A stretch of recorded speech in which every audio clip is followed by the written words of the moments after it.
നമസ്കാരം എല്ലാ പ്രിയപ്പെട്ട പ്രേക്ഷകർക്കും ഒരു നല്ല ദിവസത്തിൻ്റെ തുടക്കത്തിലേക്ക് രാവിലെയിലേക്ക് സ്വാഗതം. വാർത്തകൾ കൊണ്ട് സജീവമായൊരു വാരം തുടങ്ങുകയാണ്. ഇന്നലെ അവധി ദിവസമായിരുന്നു, ജനുവരി 26. അപ്പോൾ ആളുകളെ സംബന്ധിച്ച് ഈ വാരം തുടങ്ങുന്നത് ഇന്നായിരിക്കും, പ്രവൃത്തി ദിവസം എന്ന നിലയ്ക്ക്. അപ്പോൾ എല്ലാ നല്ല കാര്യങ്ങളും സംഭവിക്കുന്ന ഒരു ദിവസമാവട്ടെ ഇന്ന് ആശംസിച്ചുകൊണ്ട് നമുക്ക് തുടങ്ങാം.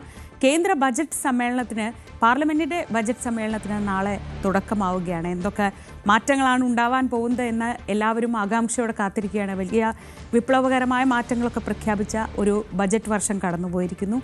കേരളത്തിലേക്ക് വന്നാൽ ഒരു ചെറിയ ഇടവേളയ്ക്ക് ശേഷം, 2-3 ദിവസത്തെ ഇടവേളയ്ക്ക് ശേഷം ഇന്ന് വീണ്ടും നിയമസഭാ സമ്മേളനം പുനരാരംഭിക്കുകയാണ്.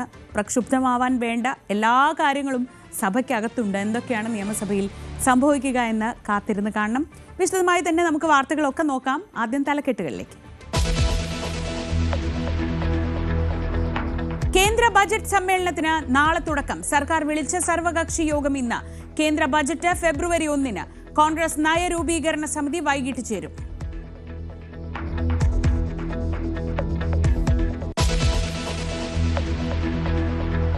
തീരുവ ഭീഷണി ഉയർത്തിയ ട്രംപിന് ഇന്ത്യയുടെ ചെക്ക്. യൂറോപ്യൻ യൂണിയനുമായി സഹകരിക്കാൻ ഇന്ത്യ. വ്യാപാര കരാർ പ്രഖ്യാപനം ഇന്ന്. ചർച്ചകൾ പൂർത്തിയായി.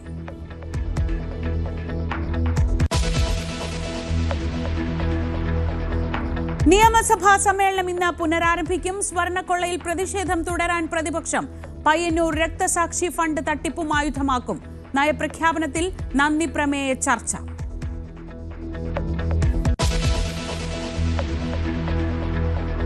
തെരഞ്ഞെടുപ്പിൽ ആരും സ്വയം സ്ഥാനാർത്ഥികളാകേണ്ടെന്ന് മുഖ്യമന്ത്രി. സിറ്റിംഗ് MLA-മാർ മണ്ഡലം ശ്രദ്ധിക്കാൻ നിർദ്ദേശം. മത്സരിക്കേണ്ടവരെ പാർട്ടി തീരുമാനിക്കും. സ്ഥാനാർത്ഥി ചർച്ചകളിലേക്ക് കടന്ന കോൺഗ്രസും. നേതൃയോഗം ഇന്ന് തിരുവനന്തപുരത്ത്.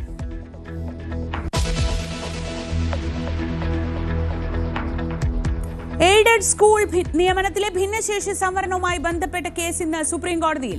NSS അനുകൂല വിധി എല്ലാ മാനേജ്മെന്റുകൾക്കും ബാധകമാക്കണമെന്ന് സർക്കാർ. ഉടൻ തീർപ്പാക്കണമെന്ന ആവശ്യം. ജീവനക്കാരെ സ്ഥിരപ്പെടുത്താനാവുന്നില്ലെന്ന് വാദം.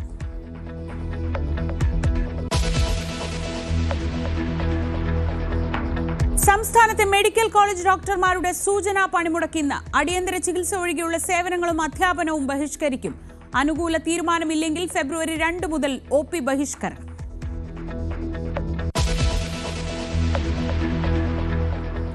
ആദ്യം രാജ്യത്തെ സംബന്ധിച്ച് ഏറ്റവും പ്രധാനപ്പെട്ട ഒരു വാർത്തയിലേക്കാണ് പോകുന്നത്. സ്വതന്ത്ര വ്യാപാര കരാർ സംബന്ധിച്ച് ഇന്ത്യയും യൂറോപ്യൻ യൂണിയനും തമ്മിൽ അന്തിമ ധാരണയിലെത്തിയിരിക്കുകയാണ്. മദർ ഓഫ് ഓൾ ഡീൽസ് എന്ന് വിലയിരുത്തപ്പെടുന്ന കരാർ ഇന്ത്യക്കും യൂറോപ്യൻ യൂണിയനും ഒരുപോലെ നിർണായകമാണ്. ധാരണാപത്രം ഇന്ന് ഒപ്പിടും. കയറ്റുമതി മേഖലയ്ക്ക് പുത്തൻ പ്രതീക്ഷകളാണ് കരാറിലുള്ളത്. വിവരങ്ങളുമായി അഭിലാഷ് രാധാകൃഷ്ണൻ. അഭിലാഷ്, നമ്മൾ ഏറ്റവും കൂടുതൽ ആശങ്കപ്പെട്ടിരുന്നത് ട്രംപിന്റെ തീരുവ ഭീഷണിയാണ്. ഓരോ സാഹചര്യങ്ങളും അല്ലെങ്കിൽ കൃത്യമായ ഇടവേളകളിൽ ട്രംപ് ഈ തീരുവയുടെ കാര്യം പറഞ്ഞ് ഭീഷണിപ്പെടുത്തുമ്പോൾ ഇന്ത്യക്ക് മുന്നോട്ട് വെക്കാനുള്ളത് യൂറോപ്യൻ രാജ്യങ്ങളുമായി, യൂറോപ്യൻ യൂണിയനുമായി എത്തുന്ന നിർണായകമായ ഈ കരാറാണ്. അത് വിളിക്കപ്പെടുന്നത് പോലെ മദർ ഓഫ് ഓൾ ഡീൽസ് എന്ന് പറയുമ്പോൾ അത്രയേറെ പ്രാധാന്യമുള്ള ഒന്നുമാണ്. എന്താണ് ഈ കരാറിന്റെ വിശദാംശങ്ങൾ പുറത്തു വരുന്നത്? എങ്ങനെയൊക്കെയായിരിക്കും അത് ഇന്ത്യക്ക് ഗുണകരമായി മാറുക? ശ്രീജ പറഞ്ഞതുപോലെ ഇന്ത്യയെ സംബന്ധിച്ചും അതുപോലെ യൂറോപ്പിനെ സംബന്ധിച്ചും വളരെ നിർണായകമായ ഒരു കരാറാണ് India Europe free trade agreement എന്ന് പറയുന്നത്. അതിൽ ഇന്ന് ഒപ്പുവയ്ക്കും ഇരു നേതാക്കളും, അതായത് അവിടുത്തെ യൂറോപ്യൻ കൗൺസിൽ പ്രസിഡന്റ് ആന്റോണിയോ കോസ്റ്റയും അതുപോലെ യൂറോപ്യൻ കമ്മീഷൻ പ്രസിഡന്റ് ഉർസുല വോണ്ടോറുമാണ് ഇന്നിപ്പോൾ ഇന്ത്യയിലുള്ളത്. ഇവർ പ്രധാനമന്ത്രി നരേന്ദ്രമോദിയുമായി ഇന്ന് ഫ്രീ ട്രേഡ് അഗ്രിമെൻറ്റിൽ ഒപ്പുവയ്ക്കും എന്നുള്ളതാണ് നമുക്ക് മനസ്സിലാക്കാൻ കഴിയുന്നത്. ഇതുമായി ബന്ധപ്പെട്ട് എല്ലാ മേഖലയിലും ഇന്ത്യയും അതുപോലെ തന്നെ യൂറോപ്പുമായി ബന്ധപ്പെട്ടുള്ള എല്ലാ വ്യാപാര മേഖലയിലും വലിയ രീതിയിലുള്ള വളർച്ച ഉണ്ടാകുമെന്ന് ഉള്ളതാണ് നമുക്ക് മനസ്സിലാവുന്നത്. ഇന്ത്യയുടെ ആകെ വ്യാപാരത്തിൽ അതിൽ 11.25% യൂറോപ്പിലേക്കാണെന്നുള്ളതാണ് ഏറ്റവും പ്രധാനപ്പെട്ട കാര്യം. അതിൽ കയറ്റുമതി അടക്കം $120 ബില്യൺ വ്യാപാരമാണ് എല്ലാ വർഷവും നടക്കുന്നത്. അതിന് ഉയരാനാണ് സാധ്യത. ഇപ്പോൾ അമേരിക്കയെ സംബന്ധിച്ച് അമേരിക്ക ലോകരാജ്യങ്ങൾക്കെല്ലാം വലിയ രീതിയിൽ താരിഫ് ഉയർത്തുന്ന സാഹചര്യത്തിലാണ് ഇന്ത്യയും യൂറോപ്പും തമ്മിൽ ഇത്തരത്തിൽ വ്യാപാരങ്ങളുടെ താരിഫുകൾ വെട്ടിക്കുറയ്ക്കാനായിട്ടുള്ള സ്വതന്ത്ര കരാറിലേക്ക് എത്തുന്നത്. അങ്ങനെയെങ്കിൽ ഇന്ത്യയുടെ യൂറോപ്പിലേക്കുള്ള കയറ്റുമതി കൂടാനും പ്രധാനമായും ജ്വല്ലറി, ടെക്സ്റ്റൈൽസ് തുടങ്ങിയ മേഖലകൾ ഇപ്പോൾ തളർന്നു കിടക്കുകയാണ്. കാരണം കഴിഞ്ഞ 50% താരിഫാണ്, അധിക താരിഫാണ് അമേരിക്ക ഇന്ത്യക്ക് മേൽ ചുമത്തിയിരിക്കുന്നത്. ഈ ഒരു സാഹചര്യത്തിൽ ഇന്ത്യയുടെ ടെക്സ്റ്റൈൽസും അതുപോലെ ജ്വല്ലറിയും അതിൻ്റെ കയറ്റുമതികൾ വലിയ രീതിയിൽ തളർന്നു കിടക്കുന്ന ഒരു സാഹചര്യമാണ്. ഇതിന് വലിയൊരു ഉണർവേകാൻ ഇപ്പോഴത്തെ ഈ ഒരു ഫ്രീ ട്രേഡ് അഗ്രിമെന്റ് നിലവിൽ വന്നാൽ സാധിക്കുമെന്നുള്ളതാണ് പ്രധാനമായും നിരീക്ഷകർ വിലയിരുത്തുന്നത്. മാത്രമല്ല, ആന്റോണിയ കോസ്റ്റ പറയുന്നൊരു പ്രധാനപ്പെട്ട കാര്യമുണ്ട്. ഇന്ത്യയും യൂറോപ്പും തമ്മിലുള്ള വ്യാപാര കരാർ ഇന്ത്യയും യൂറോപ്പിനെ സംബന്ധിച്ച് മാത്രമല്ല ലോകത്തിന് തന്നെ വളരെ പ്രധാനപ്പെട്ട ഒന്നാണ്. ഇൻഡോ പസഫിക് ആ മേഖലയിലെ സ്വാതന്ത്ര്യത്തിനും അവിടുത്തെ സുരക്ഷയ്ക്കുമെല്ലാം വളരെ പ്രധാനപ്പെട്ട ഒരു ബന്ധമായിരിക്കും ഇന്ത്യയും യൂറോപ്പും തമ്മിൽ മുന്നോട്ട് പോവേണ്ടത്. അങ്ങനെ മുന്നോട്ട് പോയാൽ ഇപ്പോൾ ആകെ തളർന്നു കിടക്കുന്ന ഈ ലോകത്തിന് യുദ്ധങ്ങളും അതുപോലെ താരിഫ് യുദ്ധങ്ങളും അടക്കം വലിയ രീതിയിലുള്ള സംഘർഷങ്ങളും നടക്കുന്ന ഒരു ഈ ലോകത്ത് ഇന്ത്യയും യൂറോപ്പും തമ്മിലുള്ള പ്രധാനപ്പെട്ട കരാറുകൾ, ഈ ബന്ധം മുന്നോട്ട് പോകുന്നത് വളരെ വളരെ അത്യാവശ്യമാണെന്നുള്ളതാണ് ആന്റോണിയ കോസ്റ്റ പറയുന്നത്. മാത്രമല്ല, നമുക്കറിയാം ഇപ്പോഴത്തെ സാഹചര്യം ഈ ഗ്രീൻലാൻഡുമായി ബന്ധപ്പെട്ട് US പ്രസിഡന്റ് ഡൊണാൾഡ് ട്രംപ് എടുത്ത നിലപാടുകളുണ്ട്. അതുമായി ബന്ധപ്പെട്ട് ഏറ്റവും നാറ്റോ വരെ തകർന്നു പോകുന്ന ഒരു സാഹചര്യത്തിലേക്ക് കാര്യങ്ങൾ നീങ്ങിയിരുന്നു. മാത്രമല്ല, ജർമ്മനി, UK, ഫ്രാൻസ് തുടങ്ങിയിട്ടുള്ള പ്രധാനപ്പെട്ട 8 യൂറോപ്യൻ രാജ്യങ്ങൾക്കെതിരെ അമേരിക്ക താരിഫ് ചുമത്തിയിരുന്നു. അതിനൊപ്പം തന്നെ ഇന്ത്യക്കെതിരെയും അമേരിക്ക താരിഫ് ചുമത്തിയ ഒരു സാഹചര്യമുണ്ട്. ഇനിയും ഇന്ത്യക്കെതിരെ റഷ്യയുമായിട്ടുള്ള ഒരു ബന്ധം തുടർന്നു പോയാൽ ഇന്ത്യക്കെതിരെ വീണ്ടും താരിഫ് ഉയർത്തുമെന്നുള്ളൊരു സാഹചര്യമുണ്ട്. ഒരു പ്രഖ്യാപനം അല്ലെങ്കിൽ ഒരു മുന്നറിയിപ്പ്, ഒരു ഭീഷണി ഇപ്പോഴും നിലവിലുണ്ട്. ഈ ഒരു സാഹചര്യത്തിലാണ് അമേരിക്കയ്ക്കൊപ്പം നിന്ന യൂറോപ്പ് ഇപ്പോൾ അമേരിക്കയുടെ ഭാഗത്ത് നിന്ന് പതിയെ വ്യതിചലിച്ചുകൊണ്ട് ഇന്ത്യയുടെ ഭാഗത്തേക്ക് എത്തുന്നു എന്നുള്ളതാണ് ഏറ്റവും പ്രധാനപ്പെട്ട കാര്യം. ഇതിൽ നേരത്തെ നമുക്കറിയാം യൂറോപ്പും ഇന്ത്യയോട് ആവശ്യപ്പെട്ടിരുന്നതാണ് റഷ്യയുമായിട്ടുള്ള ബന്ധം അവസാനിപ്പിക്കണമെന്നുള്ള കാര്യം. പക്ഷേ അപ്പോഴും ഇന്ത്യയുമായിട്ടുള്ള ബന്ധത്തിൽ നിന്ന് വിട്ടുപോകാൻ യൂറോപ്പ് തയ്യാറായിരുന്നില്ല, അല്ലെങ്കിൽ തയ്യാറാകുന്നില്ല എന്നുള്ളതാണ് ഏറ്റവും മറ്റൊരു പ്രധാനപ്പെട്ട കാര്യം. ഇവിടെ യൂറോപ്പും ഇന്ത്യയും തമ്മിലുള്ള ഇപ്പോഴത്തെ ഈ ഫ്രീ ട്രേഡ് എഗ്രിമെന്റ് നിലവിൽ വരുമ്പോൾ ഇന്ത്യയുടെ വ്യാപാരത്തിനും ഇന്ത്യയിലെ കയറ്റുമതി മേഖലയ്ക്കും വലിയ രീതിയിലുള്ള ഉണർവുണ്ടാകുമെന്നുള്ളതാണ് മനസ്സിലാക്കുന്നത്. ഇതുമായി ബന്ധപ്പെട്ട് ഇന്ന് തന്നെ ഒരുപക്ഷെ 110% വരെ ഉണ്ടായിരുന്ന താരിഫുകൾ വെട്ടിക്കുറച്ച് 40% വരെ എത്തിക്കാനുള്ള ഒരു നീക്കമാണ് നടക്കുന്നത്. പല കാര്യങ്ങളും പ്രധാനപ്പെട്ട മേഖലകളിലും ഒരുപക്ഷെ കയറ്റുമതി താരിഫ് ഇറക്കുമതി താരിഫ് ഒഴിവാക്കാനുള്ള ഒരു സാഹചര്യം കൂടിയുണ്ട്. അങ്ങനെ അതുമായി ബന്ധപ്പെട്ടുള്ള ചർച്ചകൾ നടന്നുകൊണ്ടിരിക്കുകയാണ്. അതിൽ അന്തിമഘട്ടത്തിലേക്ക് എത്തിയെന്നാണ് മനസ്സിലാകുന്നത്. ഇന്നൊരു പക്ഷേ ഇന്ത്യയും യൂറോപ്പും തമ്മിലുള്ള ഫ്രീ ട്രേഡ് എഗ്രിമെന്റ് ഒപ്പിടാനുള്ള ഒരു സാധ്യതയാണ് കാണുന്നത്. ഇനി അറിയേണ്ടത് എങ്ങനെയായിരിക്കും അമേരിക്ക ഇതിനോട് പ്രതികരിക്കുക എന്നതാണ്. ഒരു പക്ഷേ ഈ തീരുവ ഭീഷണിയൊക്കെ ഒരു ഉപകാരമായി, നമ്മൾ ഈ ഉർവശി ശാപം ഉപകാരമായി എന്നൊക്കെ പറയുന്നത് പോലെ അതൊരു കണക്കിന് നന്നായി. 19 വർഷം ഇന്ത്യ കാത്തിരുന്നതാണ്, അല്ലെങ്കിൽ നമ്മൾ കാത്തിരുന്നതാണ് ഇങ്ങനെ ഒരു കരാറിലേക്ക് പോകാൻ വേണ്ടി. അതൊരു പക്ഷേ ഈ ഭീഷണിയുടെ പശ്ചാത്തലത്തിൽ യാഥാർത്ഥ്യമാവുമ്പോൾ മറ്റൊരു വൻ ശക്തി ഉയർന്നു വരുന്നത് ട്രംപിന് ഒരിക്കലും സഹിക്കാൻ കഴിയില്ല. നമുക്കറിയാം, പലപ്പോഴും ഇത്തരം യാഥാർത്ഥ്യങ്ങൾ വരുമ്പോൾ ട്രംപ് താഴോട്ട് ഇറങ്ങി വരുന്നതാണ് നമ്മൾ എപ്പോഴും കണ്ടിട്ടുള്ളത്. അഭിലാഷ്, അതിപ്പോൾ ചൈനയുടെ കാര്യത്തിലായാലും ഒക്കെ നമുക്കറിയാം. ഒരു പ്രധാനപ്പെട്ട വെല്ലുവിളി ഉയർന്നു വരുമ്പോൾ ട്രംപും അമേരിക്കയും ഇതുവരെ സ്വീകരിച്ച നിലപാടിൽ നിന്നൊക്കെ അയഞ്ഞ് താഴോട്ട് വരുന്നത് കാണാറുണ്ട്. ആ തരത്തിൽ ഒരു നിലപാട് മാറ്റം പ്രതീക്ഷിക്കപ്പെടുന്നുണ്ടോ? നിലവിൽ ഇപ്പോൾ താരിഫ് യുദ്ധവുമായി ബന്ധപ്പെട്ട് ഇന്നും നമുക്കിപ്പോൾ ഏറ്റവും ലേറ്റസ്റ്റ് ആയിട്ട് ലഭിക്കുന്ന വിഷയം, സൗത്ത് കൊറിയയ്ക്കെതിരെയും 25% താരിഫ് ചുമത്തുമെന്നുള്ള പ്രഖ്യാപനം ഡൊണാൾഡ് ട്രംപ് നടത്തിയിരിക്കുന്നു എന്നുള്ളതാണ് മനസ്സിലാകുന്നത്.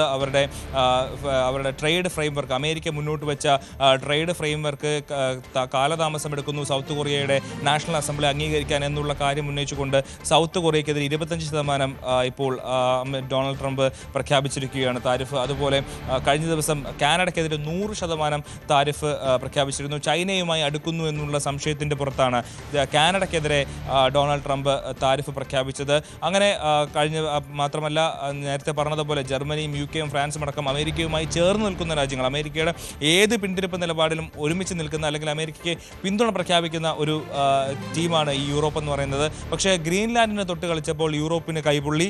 അങ്ങനെ വന്നപ്പോഴാണ് യൂറോപ്പ് അമേരിക്കയ്ക്കെതിരെ ഒരു നിലപാട്, അമേരിക്കയുടെ ആ വിഷയത്തിലെങ്കിലും ഒരു എതിരായ നിലപാടെടുക്കാനുള്ള ഒരു തീരുമാനമെടുത്തത്. ഈ ഒരു സാഹചര്യത്തിലാണ് ഇപ്പോൾ ഇന്ത്യയും അമേരിക്കയും തമ്മിലുള്ള ബന്ധം. ഇപ്പോൾ ഡൊണാൾഡ് ട്രംപ് പറയാറുണ്ട്, പ്രധാനമന്ത്രി ഏറ്റവും നല്ല സുഹൃത്താണ്, പക്ഷേ നല്ല മനുഷ്യനാണ്, പക്ഷേ എന്നെ സംബന്ധിച്ച് എന്നെ സന്തോഷിപ്പിച്ചില്ലെങ്കിൽ ഞാൻ അതിന് ശക്തമായ രീതിയിൽ മറുപടി കൊടുക്കുമെന്നുള്ള ഒരു പ്രഖ്യാപനമൊക്കെ നടത്തിയിരുന്നതാണ്. പക്ഷേ അപ്പോഴും ഇന്ത്യയെ സംബന്ധിച്ച് ഇന്ത്യ വലിയ രീതിയിലുള്ള പരാമർശങ്ങളോ ഒന്നും നടത്താൻ പോയില്ല. പക്ഷേ കഴിഞ്ഞ നവംബർ മുതൽ അമേരിക്കയ്ക്കെതിരായിട്ടുള്ള അമേരിക്കയിൽ നിന്നുള്ള ഇറക്കുമതിയിൽ 30% വരെ തീരുവ ഉയർത്തിയ ഒരു സാഹചര്യമുണ്ട്. പക്ഷേ അത് വലിയ പ്രഖ്യാപനമൊന്നും ആയിരുന്നില്ല. അങ്ങനെ അമേരിക്കയുടെ 2 സെനറ്റർമാർ ഡൊണാൾഡ് ട്രംപിന് കത്തയച്ചപ്പോഴാണ് ഇന്ത്യയുടെ ഭാഗത്ത് നിന്ന് ഇത്തരത്തിലൊരു നടപടിയുണ്ട്. അത് അമേരിക്കയിലെ കർഷകർക്ക് വലിയ തിരിച്ചടിയാകാനുള്ള ഒരു സാധ്യതയുണ്ടെന്ന് അമേരിക്കയുടെ സെനറ്റർമാർ തന്നെ ഡൊണാൾഡ് ട്രംപിന് കത്തയക്കുമ്പോഴാണ് അത്തരത്തിൽ ഒരു വാർത്ത തന്നെ പുറത്തു വരുന്നത്. അങ്ങനെ ഇന്ത്യയെ സംബന്ധിച്ച് വലിയ വാക്പോരുകൾക്കോ അല്ലെങ്കിൽ വലിയ ഡൊണാൾഡ് ട്രംപ് നടത്തുന്ന പോലെ വലിയ പ്രഖ്യാപനങ്ങൾക്കോ ഒന്നും നിൽക്കാറില്ല. സൈലൻ്റ് ആയിട്ടുള്ള പണികളാണ് തിരിച്ചു കൊടുക്കാറുള്ളത്. അതിന് സമാനമായ ഒരു രീതിയാണ് അമേരിക്കയുമായി ഏറ്റവും ചേർന്ന് നിൽക്കുന്ന യൂറോപ്പിനെ തങ്ങളുടെ പക്ഷത്തേക്ക് എത്തിക്കുക, തങ്ങളുമായി എല്ലാ രീതിയിലും യൂറോപ്പുമായി സഹകരിച്ച് മുന്നോട്ട് പോകാനുള്ളൊരു സാഹചര്യം ഒരുക്കിയെടുക്കുക എന്നുള്ളതാണ് ഇന്ത്യയെ സംബന്ധിച്ച് ഇന്ത്യയുടെ നയതന്ത്രപരമായ നീക്കമെന്ന് പറയുന്നത്. അത് ഏറെക്കുറെ വിജയിച്ചു എന്ന് വേണം നമുക്ക് മനസ്സിലാക്കാൻ. എന്തായാലും അന്റോണിയോ കോസ്റ്റയും ഉർസുല വാൻഡോറും ഇപ്പോഴും ഇന്ത്യയിലുണ്ട്. അവർ ഇന്ന് ഒരു ഫ്രീ ട്രേഡ് എഗ്രിമെന്റ് ഒപ്പിടാൻ പോകുന്നു എന്നുള്ളത് അമേരിക്കയെ സംബന്ധിച്ചും ഡൊണാൾഡ് ട്രംപിനെ സംബന്ധിച്ചും ഒരുപക്ഷെ ഒരല്പം ആശങ്ക ഉയർത്തുന്ന ഒരു സാഹചര്യമാണ്. കാരണം റഷ്യയുമായിട്ടുള്ള യുദ്ധം, റഷ്യയും യുക്രൈനുമായിട്ടുള്ള യുദ്ധത്തിൽ റഷ്യയെ ഇന്ത്യ പിന്തുണയ്ക്കുന്നു എന്നുള്ള ഒരു നിലപാട് കാലങ്ങളായി ഡൊണാൾഡ് ട്രംപിനുണ്ട്. അപ്പോൾ ആ ഒരു നിലപാടിൽ നിന്ന് ഇന്ത്യ പിന്നോട്ട് പോകും എന്ന് ആശിച്ചുകൊണ്ടാണ്, അല്ലെങ്കിൽ അത്തരത്തിലൊരു നീക്കത്തിലാണ് ഇന്ത്യക്കെതിരെ ഡൊണാൾഡ് ട്രംപ് താരിഫ് പ്രഖ്യാപിച്ചത്. അങ്ങനെ ഇന്ത്യയുടെ അധിക താരിഫ് പ്രഖ്യാപിക്കുമ്പോൾ ഇന്ത്യയുടെ സാമ്പത്തികമായിട്ടുള്ള പ്രശ്നങ്ങൾ കൂടുമെന്നും അങ്ങനെ അമേരിക്കയുടെ വഴിക്ക് ഇന്ത്യ എത്തുമെന്നാണ് ഡൊണാൾഡ് ട്രംപ് പ്രതീക്ഷിച്ചിരുന്നെങ്കിൽ അമേരിക്ക പോകണമെങ്കിൽ പോട്ടെ, നമുക്ക് മറ്റ് രാജ്യങ്ങളും മറ്റ് സംവിധാനങ്ങളും ഇവിടെ ഉണ്ടെന്നുള്ളൊരു നിലപാടിലേക്കാണ് ഇന്ത്യ എത്തുന്നത്. അങ്ങനെയാണ് ഇപ്പോൾ യൂറോപ്പിൻ്റെ ഒരു മേഖലയിലേക്ക് ഇന്ത്യ ചെന്നെത്തുന്നത് എന്നുള്ളതാണ് മനസ്സിലാവുന്നത്. ഇതിനൊപ്പം നമുക്ക് ചേർത്ത് പറയാവുന്ന മറ്റൊരു കാര്യം ചൈനയുടേതാണ്. ചൈനയും അതുപോലെ ഫ്രാൻസും തമ്മിൽ വലിയ രീതിയിൽ അടുക്കുന്നു എന്നുള്ള കാര്യം നമുക്ക് മനസ്സിലാവുന്നുണ്ട്. കഴിഞ്ഞ വേൾഡ് എക്കണോമിക് ഫോറത്തിൽ ഫ്രഞ്ച് പ്രസിഡന്റ് ഇമ്മാനുവൽ മാക്രോൺ എടുത്തു പറഞ്ഞത് ചൈന യൂറോപ്യൻ രാജ്യങ്ങളിലേക്ക് ഇൻവെസ്റ്റ് ചെയ്യണം, അവിടെ കാര്യങ്ങൾ ചൈനയുടെ സഹായങ്ങളും നിക്ഷേപങ്ങളും യൂറോപ്പിലേക്ക് എത്തണം, അത് വലിയ രീതിയിൽ യൂറോപ്പിൻ്റെ സാമ്പത്തികത്തിനും അതുപോലെ ചൈനയുടെ സാമ്പത്തികത്തിനും വലിയ സഹായകമാകുമെന്നുള്ള വമ്പൻ പ്രഖ്യാപനം നടത്തിയെന്ന ഒരു സാഹചര്യമുണ്ട്. അതായത് അമേരിക്ക ആർക്കൊക്കെ എതിരെയോ സംസാരിക്കുന്നുണ്ടോ, അമേരിക്ക ആർക്കൊക്കെ താരിഫ് ചുമത്തുന്നുണ്ടോ, അമേരിക്ക ആർക്കൊക്കെ ഭീഷണിയാകുന്നുണ്ടോ, അവരെല്ലാം ഒന്നിച്ചു കൂടുന്ന ഒരു സാഹചര്യം, അതിലൊരു പ്രധാന കക്ഷിയായി ഇന്ത്യ മാറുന്നു എന്നുള്ളതാണ് ഏറ്റവും പ്രധാനപ്പെട്ട കാര്യം. ശ്രീജ, ശരിയാണ് അഭിലാഷ്. എന്തായാലും 2007 ആരംഭിച്ചതാണ് യൂറോപ്യൻ യൂണിയനുമായി ഇങ്ങനെ ഒരു വ്യാപാര കരാറിനായി ഇന്ത്യയുടെ ചർച്ചകൾ. 19 വർഷം ഈ ചർച്ചകൾ നീണ്ടുനിന്നു. അതെന്തുകൊണ്ടാണെന്ന് നമുക്കൊക്കെ അത്ഭുതം തോന്നാം, പക്ഷേ അത്രയേറെ സങ്കീർണമാണ് ആ വിഷയങ്ങൾ. അങ്ങനെ 27 രാജ്യങ്ങൾ ഉൾപ്പെടുന്ന യൂറോപ്യൻ യൂണിയനുമായി ഇന്ത്യ വളരെ നിർണായകമായ ഒരു വ്യാപാര കരാറിൽ ഏർപ്പെടാൻ പോവുകയാണ്. അത് ഇന്ത്യക്ക് ഗുണം ചെയ്യുമെന്ന കാര്യത്തിൽ സംശയമില്ല. മറ്റൊന്ന്, ഒരു പുതിയ വേൾഡ് ഓർഡർ, അതിലേക്കാണോ കാര്യങ്ങൾ പോകുന്നത് എന്ന് സംശയിപ്പിക്കുന്ന തരത്തിൽ ഒരു ശക്തിയായി ഇന്ത്യക്കടക്കം കുതിച്ച് കയറാൻ കഴിയുന്ന ഒരു സാഹചര്യം കൂടിയുണ്ട്. അടുത്തയാഴ്ച കനേഡിയൻ പ്രധാനമന്ത്രി ഇന്ത്യയിലേക്ക് എത്തുകയാണ്. മാർക്ക് കാർണി വരുമ്പോഴും സമാനമായ ചർച്ചകളൊക്കെ ഉടലെടുക്കുന്നുണ്ട്. അങ്ങനെ നയതന്ത്ര തലത്തിൽ ഇന്ത്യക്ക് വളരെ അഭിമാനകരമായൊരു നേട്ടമാണ് ഇപ്പോൾ ഒപ്പിടാൻ പോകുന്ന ഈ സ്വതന്ത്ര വ്യാപാര കരാർ. ഇനി നമുക്ക് കേരളത്തിലേക്ക് തിരിച്ചു വരാം. ഇവിടെ രാഷ്ട്രീയ വിഷയങ്ങളൊക്കെ കൊടുമ്പിരി കൊണ്ട് ചർച്ചയാവുകയാണ്. പ്രത്യേകിച്ച് ഇന്ന് നിയമസഭാ സമ്മേളനം കൂടി പുനരാരംഭിക്കാനിരിക്കെ സഭയെ ചൂടുപിടിപ്പിക്കാൻ ഇഷ്ടം പോലെ വിഷയങ്ങളുണ്ട്. അതിലൊരു പ്രധാനപ്പെട്ട വിഷയം പയ്യന്നൂരിൽ കഴിഞ്ഞ ദിവസം വി കുഞ്ഞികൃഷ്ണൻ എന്ന മുതിർന്ന CPM നേതാവ് നടത്തിയ ചില വെളിപ്പെടുത്തലുകളാണ്. ഇന്നലെ ആ വെളിപ്പെടുത്തലിന് പിന്നാലെ വി കുഞ്ഞികൃഷ്ണനെ പാർട്ടിയിൽ നിന്ന് CPM പുറത്താക്കിക്കൊണ്ടുള്ള പ്രഖ്യാപനമൊക്കെ വന്നു. പക്ഷേ കുഞ്ഞികൃഷ്ണനെ പിന്തുണച്ചും ഒരു വിഭാഗം CPM പ്രവർത്തകർ പയ്യന്നൂരിൽ രംഗത്തെത്തുകയാണ്. അഴിമതി ആരോപണം ഉന്നയിച്ചതിന് പാർട്ടിയിൽ നിന്ന് കുഞ്ഞികൃഷ്ണനെ പുറത്താക്കിയതിന് പിന്നാലെയാണ് ഈ വിഭാഗം നിരത്തിൽ കുഞ്ഞികൃഷ്ണന് അനുഭാവം പ്രകടിപ്പിച്ച് ഐക്യദാർഢ്യം പ്രകടിപ്പിച്ച് നിരത്തിലിറങ്ങിയത്.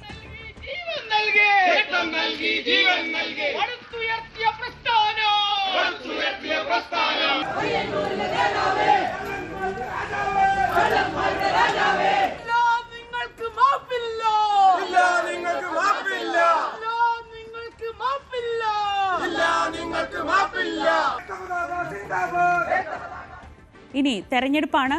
തെരഞ്ഞെടുപ്പിൽ പലരും താല്പര്യം പ്രകടിപ്പിച്ചൊക്കെ രംഗത്ത് വരുന്നുണ്ട്. മത്സരിക്കാൻ താല്പര്യമുണ്ട്. ഇന്ന മണ്ഡലത്തിൽ വേണമെങ്കിൽ പാർട്ടി നിർദ്ദേശിച്ചാൽ ഞാൻ മത്സരിക്കാമെന്നൊക്കെ പറഞ്ഞ് ആളുകളൊക്കെ, സ്ഥാനാർത്ഥി മോഹികളൊക്കെ രംഗത്തെത്തുന്നത് നമ്മൾ കാണുന്നുണ്ട്. അപ്പോൾ മുഖ്യമന്ത്രിയുടെ ഒരു പ്രധാനപ്പെട്ട നിലപാട് വരികയാണ്. ആരും സ്വയം സ്ഥാനാർത്ഥികളാകേണ്ട എന്ന് പത്തനംതിട്ട ജില്ലാ സെക്രട്ടേറിയറ്റിൽ മുഖ്യമന്ത്രി നിലപാട് പ്രഖ്യാപിച്ചിരിക്കുകയാണ്. സമയമാകുമ്പോൾ കാര്യങ്ങളൊക്കെ പാർട്ടി തീരുമാനിക്കും. സിറ്റിംഗ് MLA-മാർ നിലവിൽ അവരവരുടെ മണ്ഡലം ശ്രദ്ധിക്കുക. ചിലപ്പോൾ നിങ്ങൾ തന്നെ സ്ഥാനാർത്ഥിയാവും, ചിലപ്പോൾ മാറേണ്ടി വരും. ഇതായിരുന്നു മുഖ്യമന്ത്രിയുടെ വാക്കുകൾ. തെരഞ്ഞെടുപ്പ് പ്രചാരണം നയിക്കുമെന്ന് വ്യക്തമാക്കിയ മുഖ്യമന്ത്രി മത്സരിക്കുമോ എന്ന് പറഞ്ഞില്ല. വി വിനോദ് വിവരങ്ങളുമായി. Vinod, good morning. എന്തായാലും CPM-നെ സംബന്ധിച്ച് പിണറായിയേക്കാൾ ഒരു ക്രൗഡ് പുള്ളർ ഇല്ല എന്ന കാര്യത്തിൽ യാതൊരു സംശയവുമില്ല. അപ്പോൾ ഈ തെരഞ്ഞെടുപ്പ് നയിക്കുക പിണറായി വിജയൻ തന്നെയാണ്. മറ്റ് ചില പേരുകളൊക്കെ ഇടയ്ക്ക് വന്നിരുന്നു. ചിലപ്പോൾ അവരെ മുൻനിർത്തിയായിരിക്കും തെരഞ്ഞെടുപ്പ് പ്രചാരണം എന്നൊക്കെ. അതിൽ മുഖ്യമന്ത്രി നിലപാട് വ്യക്തമാക്കിയിരിക്കുന്നു. മറ്റൊന്ന്, ഈ സ്ഥാനാർത്ഥി മോഹവുമായി രംഗത്തെത്തുന്നവർക്കുള്ള കൃത്യമായ വാർണിംഗുമാണ്. ശ്രീജ, തീർച്ചയായും അങ്ങനെ തന്നെയാണ്. കാരണം രാജു അബ്രാഹമാണ് അങ്ങനെ ഒരു പ്രഖ്യാപനം നടത്തിയത്. അതായത് വീണ ജോർജും അതോടൊപ്പം തന്നെ ജനീഷ് കുമാറും മത്സരിക്കുമെന്ന പ്രഖ്യാപനം പത്തനംതിട്ട ജില്ലാ സെക്രട്ടറിയുടെ ഭാഗത്തു നിന്നുണ്ടായി. ആ ഒരു കാര്യത്തിൽ പിന്നീട് പാർട്ടി വിശദീകരണം ചോദിക്കുന്ന നിലയുണ്ടായി. മുഖ്യമന്ത്രി കൃത്യമായ സന്ദേശമാണ് നൽകുന്നത്. ആരും സ്വയം സ്ഥാനാർത്ഥി കുപ്പായം എടുത്തണിയേണ്ടതില്ല, അത് പാർട്ടി തീരുമാനിക്കും, സമയമാകുമ്പോൾ പാർട്ടി പറയും എന്ന കാര്യം തന്നെയാണ് കൃത്യമായ സന്ദേശമായി മുഖ്യമന്ത്രി കൈമാറുന്നത്. മാത്രമല്ല, ഈ 2 ടേം എന്ന കാര്യത്തിൽ ഇളവ് വരുമെന്ന സൂചനകൾ നേരത്തെ തന്നെ പുറത്തു വന്നിരുന്നു. ഇപ്പോൾ മുഖ്യമന്ത്രി അത് ഒന്നുകൂടി സ്ഥിരീകരിക്കുകയാണ്. കാരണം MLA-മാർ നിലവിൽ ഇപ്പോൾ അവരുടെ സീറ്റുകളിൽ കൂടുതലായി ശ്രദ്ധിക്കുക എന്ന ഒരു സന്ദേശമാണ് മുഖ്യമന്ത്രി നൽകുന്നത്. നിങ്ങൾ ഒരുപക്ഷെ മത്സരിക്കേണ്ടി വരും, അല്ലെങ്കിൽ മാറേണ്ടി വരും. അക്കാര്യത്തിലൊക്കെ തീരുമാനം പിന്നെയാണ് ഉണ്ടാവുക. ഏതായിരുന്നാലും മണ്ഡലം കേന്ദ്രീകരിച്ച് ശക്തമായി പ്രവർത്തിക്കുക എന്ന സന്ദേശമാണ് മുഖ്യമന്ത്രി നൽകുന്നത്. അതിനർത്ഥം ഈ 2 ടേം എന്ന കാര്യത്തിൽ ഇളവ് വരും എന്നത് തന്നെയാണ്. സിറ്റിംഗ് MLA-മാരിൽ പലരും മത്സരിക്കാനുള്ള സാധ്യത തന്നെയാണ് തെളിയുന്നത്. അതോടൊപ്പം തന്നെ സീനിയർ മുഖങ്ങൾ ജി സുധാകരനെയും തോമസ് ഐസക്കിനെയും പോലുള്ള ആളുകളെ വീണ്ടും മത്സരിപ്പിക്കാനുള്ള ആലോചന ഒരു വശത്ത് നടക്കുന്നു. മറ്റൊരു കാര്യം ഇവിടെ എടുത്തു പറയേണ്ടത്, മുഖ്യമന്ത്രി താൻ മത്സരിക്കുമോ ഇല്ലയോ എന്ന കാര്യത്തിൽ ഒരു വ്യക്തത വരുത്തുന്നില്ല. മറിച്ച് തിരഞ്ഞെടുപ്പ് നയിക്കുന്നത് താൻ തന്നെയായിരിക്കും, താൻ മുന്നിലുണ്ടാകും എന്ന കാര്യം സെക്രട്ടേറിയറ്റ് യോഗത്തിൽ പറയുന്നു. എന്നാൽ സ്ഥാനാർത്ഥിയാകുന്ന കാര്യത്തിൽ മുഖ്യമന്ത്രി ഒരു സ്ഥിരീകരണം നൽകുന്നില്ല. അതായത് ഭരണ തുടർച്ച ഉണ്ടായാൽ, 3ാം സർക്കാർ വന്നു കഴിഞ്ഞാൽ അതിനെ നയിക്കുന്നത് മുഖ്യമന്ത്രി സ്ഥാനത്തിരുന്ന് പിണറായി വിജയനാകുമോ എന്ന കാര്യത്തിൽ അദ്ദേഹം ഇപ്പോഴൊന്നും പറയുന്നില്ല. അത് പാർട്ടി ലൈനിന് ചേർന്ന കാര്യവുമല്ല, സ്ഥാനാർത്ഥിയാകും എന്നൊരു കാര്യം സ്വയം പ്രഖ്യാപിക്കുക. കാരണം മുഖ്യമന്ത്രി തന്നെ അവിടെ പറയുന്നത് ഇപ്പോഴത്തെ MLA-മാർ അല്ലെങ്കിൽ പുറത്തു നിൽക്കുന്ന നേതാക്കൾ ആരും സ്ഥാനാർത്ഥിത്വം സ്വയം എടുത്ത് അണിയണ്ട എന്ന് അദ്ദേഹം പറയുമ്പോൾ മുഖ്യമന്ത്രി താനാകും എന്ന് അദ്ദേഹം പറയുന്നതിൽ അഭംഗിയുണ്ട്, അല്ലെങ്കിൽ മത്സരിക്കുമെന്ന് അദ്ദേഹം പറയുന്നതിൽ അഭംഗിയുണ്ട്. അതുകൊണ്ട് തന്നെയായിരിക്കണം അദ്ദേഹം അത്തരമൊരു പരാമർശം ഒഴിവാക്കിയത്. ഏതായിരുന്നാലും മുഖ്യമന്ത്രിയുടെ ആത്മവിശ്വാസം വളരെ പ്രകടമാണ്. അദ്ദേഹം പറയുന്നത് ഈ ഗൃഹസമ്പർക്കം അത് വളരെ വലിയ വിജയമാണ്. കഴിഞ്ഞ തിരഞ്ഞെടുപ്പിൽ ഉണ്ടായ ഫലങ്ങളായിരിക്കില്ല ഇനി ഉണ്ടാകുന്നത്. അതിന് അദ്ദേഹം അടിസ്ഥാനമായി ചൂണ്ടിക്കാട്ടുന്നത് കഴിഞ്ഞ തവണ നിയമസഭാ തിരഞ്ഞെടുപ്പിൽ LDF വലിയ വിജയം, മിന്നുന്ന വിജയം നേടി 2ാം പിണറായി സർക്കാർ കൂടുതൽ സീറ്റോടുകൂടി അധികാരത്തിൽ വന്നതിനെക്കുറിച്ചാണ്. അതുകൊണ്ട് അദ്ദേഹം പറയുന്നു, പാർലമെൻറ്റ് തിരഞ്ഞെടുപ്പിലോ അല്ലെങ്കിൽ തദ്ദേശ തിരഞ്ഞെടുപ്പിലോ ഉണ്ടായ ഫലം നോക്കി വിലയിരുത്തേണ്ടതില്ല, ഉറപ്പായും 3ാം സർക്കാർ എത്തുമെന്ന ആത്മവിശ്വാസം അദ്ദേഹം പ്രകടിപ്പിക്കുന്നു. പത്തനംതിട്ട ജില്ലാ സെക്രട്ടേറിയറ്റ് യോഗത്തിൽ നേരിട്ട് പങ്കെടുത്താണ് മുഖ്യമന്ത്രി ഇക്കാര്യങ്ങൾ വിശദീകരിച്ചത്. ശ്രീജ. ശരി, വി വിനോദാണ് വിവരങ്ങൾ നൽകിയത്. അപ്പോൾ CPM-ന്റെ ആരായിരിക്കും പ്രചാരണ നായകൻ എന്നതിൽ യാതൊരു സംശയവും വേണ്ട. മുഖ്യമന്ത്രി തന്നെ പ്രഖ്യാപിച്ചിരിക്കുന്നു, പ്രചാരണം താൻ തന്നെ നയിക്കും. മറ്റ് സ്ഥാനാർത്ഥികളുടെ കാര്യത്തിൽ അത് സമയമാവുമ്പോൾ പാർട്ടി തീരുമാനിക്കും. അതിൽ സ്വന്തമായുള്ള പ്രഖ്യാപനങ്ങൾ വേണ്ടെന്നും കൂടി മുഖ്യമന്ത്രി കൂട്ടിച്ചേർക്കുകയാണ്. ഇനി കോൺഗ്രസിലേക്ക് വന്നാൽ അവിടെ എന്തൊക്കെയാണ് ചർച്ചകൾ നോക്കാം. കോൺഗ്രസ് സ്ഥാനാർത്ഥി നിർണയവുമായി ബന്ധപ്പെട്ട KPCC നേതൃയോഗം ഇന്ന് ഉച്ചയ്ക്ക് 2 മണിക്കാണ് ഇന്ദിരാഭവനിൽ യോഗം ചേരുക. മധുസൂദനൻ മിശ്രയുടെ നേതൃത്വത്തിലുള്ള സ്ക്രീനിംഗ് കമ്മിറ്റി അംഗങ്ങളും ഈ യോഗത്തിൽ പങ്കെടുത്തേക്കും. തർക്കങ്ങൾ ഒഴിവാക്കി സ്ഥാനാർത്ഥി നിർണയം പരമാവധി വേഗത്തിൽ പൂർത്തിയാക്കാനാണ് ഹൈക്കമാൻഡിന്റെ നീക്കം. ഓരോ മണ്ഡലങ്ങളിൽ നിന്നും ജയസാധ്യതയുള്ള 3 പേരുകൾ ഉൾപ്പെടുന്ന പട്ടികയാണ് സ്ക്രീനിംഗ് കമ്മിറ്റി ഹൈക്കമാൻഡിന് കൈമാറുക. പാലക്കാട് ഒഴികെയുള്ള എല്ലാ മണ്ഡലങ്ങളിലും സിറ്റിംഗ് MLA-മാർ മത്സരിക്കും. യുവാക്കൾക്കും വനിതകൾക്കും പ്രത്യേക പരിഗണന നൽകിക്കൊണ്ടാകും കോൺഗ്രസിന്റെ സ്ഥാനാർത്ഥി പട്ടിക.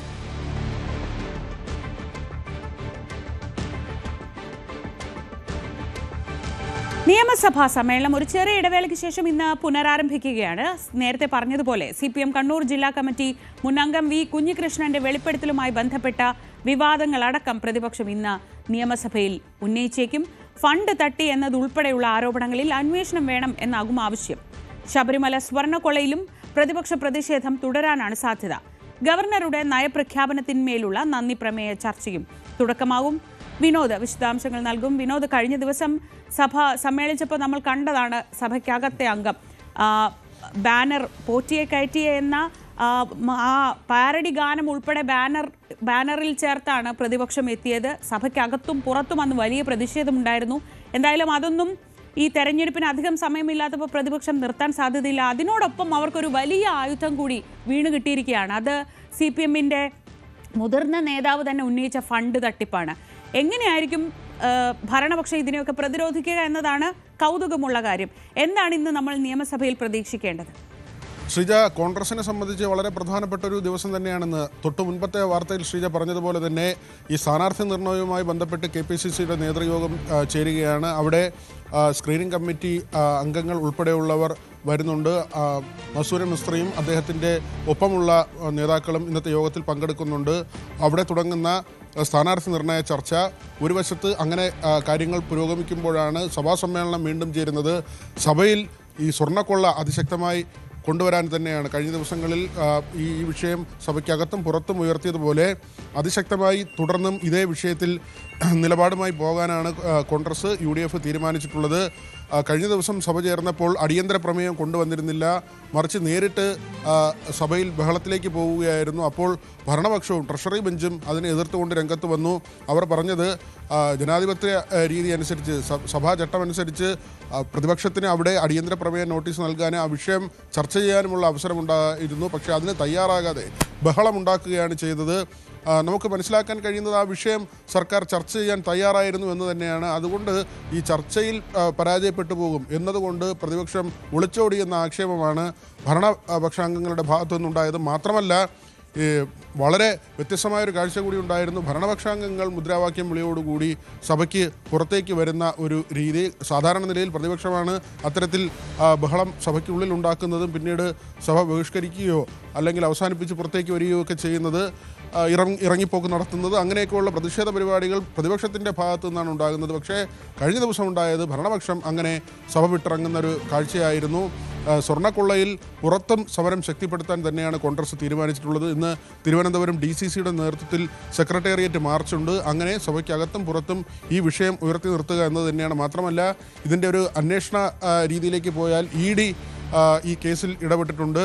EDക്ക് ഒരുപക്ഷെ ഇന്ന് തന്നെ വിജിലൻസ് കൂടുതൽ രേഖകൾ കൈമാറും. ഈ പ്രതികളുടെയും അതോടൊപ്പം തന്നെ സാക്ഷികളുടെയും മൊഴി ED ആവശ്യപ്പെട്ടിട്ടുണ്ട്. അത് EDക്ക് കൈമാറാൻ തന്നെയാണ് ക്രൈംബ്രാഞ്ച് തീരുമാനിച്ചിട്ടുള്ളത്. കാരണം പ്രത്യേക അന്വേഷണ സംഘം അങ്ങനെ വിവരങ്ങൾ കൈമാറിയില്ലെങ്കിൽ അത് നിയമക്കുരുക്കിലേക്ക് പോകുമെന്നൊരു വിലയിരുത്തലാണുള്ളത്. അതുകൊണ്ട് തന്നെ ഈ കേസിൽ EDയുമായി പരമാവധി സഹകരിച്ച് മുന്നോട്ട് പോകാനാണ് വിജിലൻസ് പ്രത്യേക അന്വേഷണ സംഘം ക്രൈംബ്രാഞ്ച് തീരുമാനിച്ചിട്ടുള്ളത്.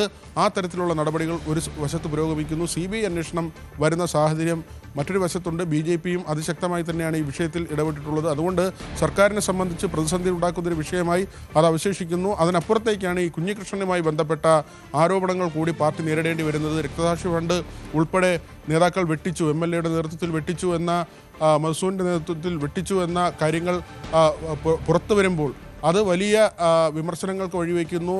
ഈ അഴിമതി ചൂണ്ടിക്കാട്ടിയ ആളെ പുറത്താക്കുന്നു. അയാൾക്ക് വേണ്ടി ജനങ്ങൾ തെരുവിലിറങ്ങുന്ന ഒരു നിലയുണ്ടാകുന്നു. പാർട്ടി പ്രവർത്തകർ കഴിഞ്ഞ ദിവസം തന്നെ പയ്യന്നൂരിൽ തെരുവിലിറങ്ങി കുഞ്ഞികൃഷ്ണന് വേണ്ടി മുദ്രാവാക്യം വിളിക്കുന്ന ഒരു നിലയുണ്ടായി. കുഞ്ഞികൃഷ്ണൻ കഴിഞ്ഞ ദിവസം KK രാഗേഷിൻ്റെ വാർത്താസമ്മേളനത്തിന് ശേഷം പ്രതികരിച്ചത് തനിക്ക് ചിരി വരുന്നു എന്നതാണ്. താൻ ഉയർത്തിയ കാര്യങ്ങൾക്കല്ല മറുപടികൾ പറയുന്നത് എന്ന ഒരു കാര്യം കുഞ്ഞികൃഷ്ണൻ ആവർത്തിച്ച് പറയുന്ന ഒരു സാഹചര്യമുണ്ട്. രക്തസാക്ഷി ഫണ്ട് വെട്ടിപ്പും സർക്കാരിനെ സംബന്ധിച്ച് CPMനെ സംബന്ധിച്ച് വലിയ ബുദ്ധിമുട്ടുണ്ടാക്കുന്ന, പ്രതിസന്ധി ഉണ്ടാക്കുന്ന കാര്യമാണ്. ഇന്നും അതും സഭയിൽ ഉണ്ടാകുമോ എന്നത് കണ്ടറിയേണ്ടിയിരിക്കുന്നു. പക്ഷേ സഭ തുടങ്ങുമ്പോൾ തന്നെ ശബരിമല ഉയർത്തി പ്രക്ഷോഭത്തിനാണ് പ്രതിപക്ഷം ശ്രമിക്കുന്നതെങ്കിൽ കഴിഞ്ഞ ദിവസത്തെ പോലെ തന്നെ വളരെ പെട്ടെന്ന് സഭ പിരിയുന്ന നിലയിലേക്ക് കാര്യങ്ങൾ എത്തുകയും ചെയ്യും. ശരി, വിനോദാണ് വിവരങ്ങൾ നൽകിയത്. ഇനി മറ്റൊരു പ്രധാനപ്പെട്ട, സർക്കാരിനെ സംബന്ധിച്ച് വളരെ വളരെ പ്രധാനപ്പെട്ട ഒരു കേസ് ഇന്ന് സുപ്രീം കോടതിയുടെ പരിഗണനയിലെത്തുന്നുണ്ട്. എയ്ഡഡ് സ്കൂൾ നിയമനത്തിലെ ഭിന്നശേഷി സംവരണവുമായി ബന്ധപ്പെട്ട കേസാണ് ഇന്ന് സുപ്രീം കോടതി പരിഗണിക്കുന്നത്. NSS നൽകിയ കേസിലെ അനുകൂല വിധി എല്ലാ മാനേജ്മെൻറ്റുകൾക്കും ബാധകമാക്കണമെന്ന ആവശ്യത്തിലാണ് സർക്കാരുള്ളത്. ഭിന്നശേഷി സംവരണം പൂർത്തിയാക്കാൻ കഴിയാത്തതിനാൽ ജീവനക്കാരെ സ്ഥിരപ്പെടുത്തുന്നില്ല എന്നതാണ് സർക്കാർ വാദം. ക്രൈസ്തവ മാനേജ്മെന്റുകളുടെ അടക്കം സമ്മർദ്ദം ശക്തമായ സാഹചര്യത്തിലാണ് സർക്കാർ ഇടപെടൽ. വരുന്ന തെരഞ്ഞെടുപ്പിൽ ഒരുപക്ഷെ ക്രൈസ്തവ മാനേജ്മെന്റുകൾ വലിയ രീതിയിൽ സർക്കാരിന് മുകളിൽ ഇതൊരു പ്രശ്നമായി ഉന്നയിക്കാൻ സാധ്യതയുണ്ട്. കഴിഞ്ഞ സമയത്തൊക്കെ നമ്മളത് കണ്ടതാണ്. പലപ്പോഴും സഭയുടെ ഭാഗത്ത് നിന്ന് ഈ വിഷയത്തിൽ സർക്കാർ ഒരു അനുകൂല തീരുമാനം എടുക്കുന്നില്ല എന്നതാണ് ഒരു വലിയ പ്രശ്നമായി ഉന്നയിക്കാറുള്ളത്. അതുകൊണ്ടുകൂടിയാണ് കോടതിയിൽ സർക്കാർ ഇങ്ങനെയൊരു ആവശ്യം. NSS നേരത്തെ പോയി അനുകൂല വിധി സമ്പാദിച്ചതാണ്.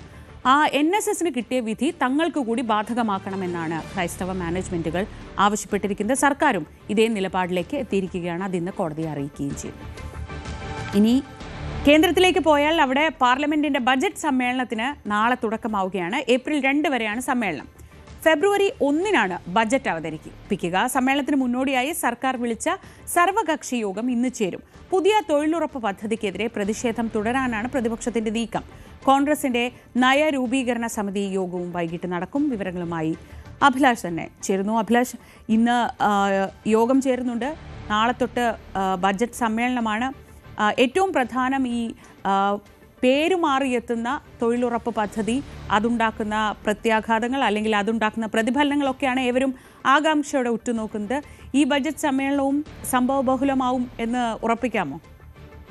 ശ്രീജ, തീർച്ചയായിട്ടും രാജ്യത്തെ സംബന്ധിച്ച് ഏറ്റവും പ്രധാനപ്പെട്ട, ഏറ്റവും നിർണായകമായ, നമ്മുടെ പാർലമെന്റിനെ സംബന്ധിച്ചും രാജ്യത്തിൻ്റെ മുന്നോട്ട് പോക്കിനെ സംബന്ധിച്ചും ഏറ്റവും നിർണായകമായ കാര്യമാണ് ഈ ബജറ്റ് അവതരണം എന്ന് പറയുന്നത്. അത് ഫെബ്രുവരി 1 ആരംഭിക്കുന്നത്. ഫെബ്രുവരി 1 കേന്ദ്ര ധനമന്ത്രി നിർമ്മല സീതാരാമൻ പാർലമെന്റിനെ അഭിസംബോധന ചെയ്ത് ബജറ്റ് അവതരിപ്പിക്കും. നാളെ ബജറ്റ് സെഷൻ ആരംഭിക്കുകയാണ്. പ്രസിഡന്റ് ദ്രൗപദി മുർമു പാർലമെന്റിനെ അഭിസംബോധന ചെയ്ത് സംസാരിക്കും. മറ്റന്നാൾ 29 തീയതി എക്കണോമിക് സർവേ, അതായത് 2025 സാമ്പത്തിക സർവേ അത് പാർലമെന്റിൽ അവതരിപ്പിക്കും. അത് നിർമ്മല സീതാരാമന് കൈമാറും. അതിനുശേഷം ഫെബ്രുവരി 1 നിർമ്മല സീതാരാമൻ ബജറ്റ് അവതരിപ്പിക്കുക. തുടർന്ന് 13 തീയതി ബജറ്റ് സെഷനിലെ ആദ്യത്തെ ഘട്ടം അവസാനിക്കുകയാണ്. പിന്നീട് മാർച്ച് 9 രണ്ടാം ഘട്ടം ആരംഭിക്കും. അതിനുശേഷം ചർച്ചകൾ നടക്കും. അതുമായി ബന്ധപ്പെട്ട് അവസാനം ഏപ്രിൽ 2 തീയതിയിട്ടാണ് ഈ വർഷത്തെ ബജറ്റ് സെഷൻ അവസാനിക്കുക. വളരെ നിർണായകമായ ഒരുപാട് പ്രഖ്യാപനങ്ങൾ ഉണ്ടാകുമെന്നുള്ളതാണ് നമ്മൾ മനസ്സിലാക്കുന്നത്. അതിൽ റെയിൽവേ ആയാലും ഇൻഫ്രാസ്ട്രക്ചർ ആയാലും നഗരവികസനം, അതുപോലെ മാനുഫാക്ചറിങ്, ഓട്ടോ, ഡിഫൻസ്, ഹെൽത്ത് തുടങ്ങിയിട്ടുള്ള എല്ലാ മേഖലകളിലും വലിയ രീതിയിലുള്ള പ്രഖ്യാപനങ്ങളാണ് രാജ്യം പ്രതീക്ഷിക്കുന്നത്. അതുമായി ബന്ധപ്പെട്ട് കഴിഞ്ഞ വർഷം വലിയ രീതിയിൽ, അതായത് രാജ്യത്തെ മുഴുവൻ ജനങ്ങളെയും ഒരുപോലെ സന്തോഷിപ്പിക്കുന്ന, വലിയ രീതിയിൽ അവർക്ക് സാമ്പത്തികമായ ലാഭം നൽകുന്ന ഒരു ബജറ്റായിരുന്നു 2025 ധനമന്ത്രി നിർമ്മല സീതാരാമൻ പ്രഖ്യാപിച്ചത്. അതിൽ 12 ലക്ഷത്തിന് താഴെ വരുമാനമുള്ള ആളുകൾക്ക് നികുതി ഒഴിവാക്കുന്ന ഒരു വലിയ പ്രഖ്യാപനം, വമ്പൻ പ്രഖ്യാപനം, ഇടത്തരം ആളുകൾക്ക് വലിയ രീതിയിൽ സഹായം ലഭിക്കുന്ന ഒരു പ്രഖ്യാപനം നടത്തുകയാണ് ഉണ്ടായത്. അങ്ങനെ അതുപോലെ ജനപ്രീതി നേടുന്ന ഒരു ബജറ്റ് ആയിരിക്കുമോ ഇത്തവണ എന്നുള്ളതാണ് ആളുകൾ കാത്തിരിക്കുന്നത്.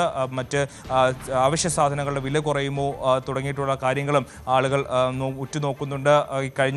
കഴിഞ്ഞ മാസങ്ങൾക്ക് മുമ്പാണ് ഈ വാഹനങ്ങളുടെ നികുതിയൊക്കെ പെട്ടെന്ന് വെട്ടിക്കുറയ്ക്കുന്ന ഒരു സാഹചര്യം ഉണ്ടായിരുന്നു. അങ്ങനെ ഇടത്തരം കാറുകൾക്കൊക്കെ വില കുറയുന്ന ഒരു സാഹചര്യം. അപ്പോൾ അത്തരം ജനപ്രിയമായിട്ടുള്ള പ്രഖ്യാപനങ്ങളൊക്കെ ഈ ബജറ്റിലും പ്രതീക്ഷിക്കാമോ എന്നുള്ളതാണ് ഏറ്റവും പ്രധാനപ്പെട്ട കാര്യം. ഇതുമായി ബന്ധപ്പെട്ട് ബജറ്റ് സെഷൻ തുടങ്ങുന്നതിന് തൊട്ടു മുമ്പുള്ള സർവകക്ഷി യോഗം ഇന്ന് ചേരും. അതുപോലെ പ്രധാന പ്രതിപക്ഷമായ കോൺഗ്രസ് വൈകിട്ട് നയരൂപീകരണ യോഗം ചേരും. അതിൽ നേരത്തെ ശ്രീജ സൂചിപ്പിച്ചതുപോലെ മഹാത്മാഗാന്ധി തൊഴിലുറപ്പ് പദ്ധതിയുടെ പേര് മാറ്റിയതിൽ അതുമായി ബന്ധപ്പെട്ട ആ പദ്ധതി അട്ടിമറിച്ചു എന്നുള്ള ആരോപണം കഴിഞ്ഞ കുറേ മാസങ്ങളായി പ്രതിപക്ഷം ഉന്നയിക്കുന്നുണ്ട്. ഇതുമായി ബന്ധപ്പെട്ടുള്ള പ്രതിഷേധങ്ങൾ പാർലമെന്റിൽ എങ്ങനെയാണ് മുന്നോട്ട് കൊണ്ടുപോകേണ്ടത്, അതിന് ഇന്ത്യ സഖ്യവുമായി ബന്ധപ്പെട്ട് ഏത് തരത്തിലാണ് പ്രവർത്തിക്കേണ്ടത് തുടങ്ങിയിട്ടുള്ള കാര്യങ്ങളിൽ കോൺഗ്രസിന്റെ നയം രൂപീകരിക്കുമെന്നാണ് മനസ്സിലാക്കുന്നത്.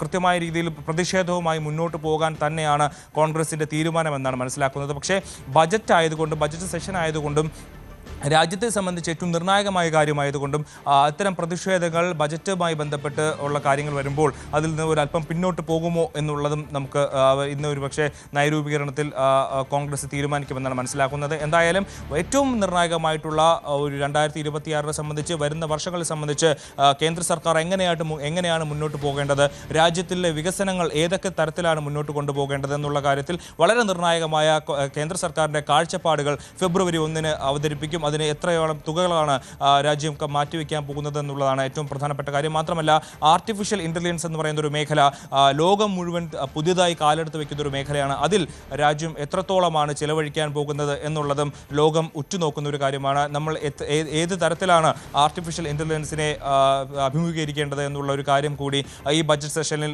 നിർമ്മലാ സീതാരാമൻ അവതരിപ്പിക്കും എന്നാണ് നമ്മൾ പ്രതീക്ഷിക്കുന്നത്. ശ്രീജ. ശരി, അഭിലാഷ് രാധാകൃഷ്ണനാണ് വിവരങ്ങൾ നൽകിയത്. രാഹുൽ മാങ്കൂട്ടത്തിനെതിരെ ലൈംഗിക പീഡന പരാതി നൽകിയ യുവതിയെ അധിക്ഷേപിച്ച സംഭവത്തിൽ രാഹുൽ ഈശ്വറിന്റെ ജാമ്യം റദ്ദാക്കണമെന്ന ഹർജിയിൽ ഇന്ന് കോടതി വിധി പറയും. തിരുവനന്തപുരം പ്രിൻസിപ്പൽ സെഷൻസ് കോടതിയാണ് ഹർജി പരിഗണിക്കുക. രാഹുൽ ജാമ്യ വ്യവസ്ഥ ലംഘിച്ചു എന്നാണ് പോലീസ് കോടതിയിൽ സമർപ്പിച്ചിരിക്കുന്ന റിപ്പോർട്ട്.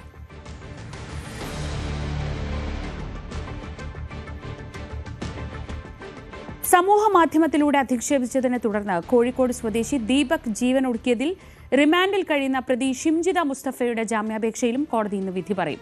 കുന്നംകുളം 1-ാം ക്ലാസ് മജിസ്ട്രേറ്റ് കോടതിയാണ് ജാമ്യാപേക്ഷ പരിഗണിക്കുന്നത്. ജാമ്യം നൽകിയാൽ പ്രതി സാക്ഷികളെ സ്വാധീനിക്കുമെന്ന് കാട്ടി പോലീസ് കോടതിയിൽ റിപ്പോർട്ട് നൽകിയിരുന്നു.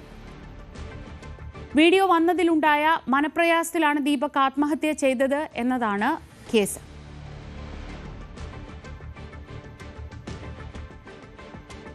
ADGP MR അജിത് കുമാറിനെതിരായ അനധികൃത സ്വത്ത് സമ്പാദന കേസ് ഇന്ന് തിരുവനന്തപുരം വിജിലൻസ് കോടതി പരിഗണിക്കുന്നു. കേസിൽ പ്രോസിക്യൂഷൻ അനുമതി നേടിക്കൊണ്ട് പരാതിക്കാരൻ ചീഫ് സെക്രട്ടറിക്ക് നൽകിയ കത്തിൽ ഇന്ന് സർക്കാർ കോടതിയിൽ നിലപാട് അറിയിക്കും. മുൻ MLA PV അൻവറാണ് പരാതിക്കാരൻ. എന്നാൽ അൻവറിന്റെ ആരോപണം കണ്ടെത്താനായില്ലെന്നാണ് വിജിലൻസിന്റെ റിപ്പോർട്ട്.